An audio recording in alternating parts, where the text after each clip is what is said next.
ఈ రోజే డౌన్లోడ్ చేయండి, మీ ఫేవరెట్ షోస్ చూడండి. అక్క, వెళ్ళిన పని ఏమిందక్క? బావా నువ్వు కలిసి కప్పు గెలిచారా?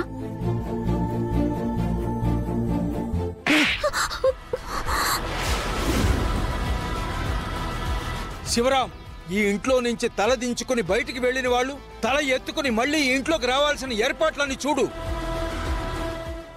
నాయనా, నీ మనవడు ఆ రేసులో గెలిచినాడో గెలవలేదో తెలుసుకోకుండానే పండక్కి నువ్వు ఎట్ట ఏర్పాట్లు చేసేమని అంటుండావో?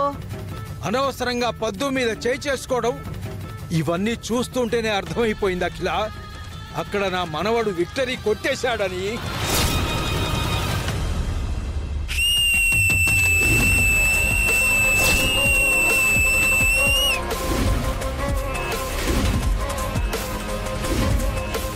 ఇదిగో కప్పు, ఇదిగో చెక్కు. నువ్వు కోరిన విధంగానే 5 తులాల గొలుసుని ఆర్డర్ పెట్టేత.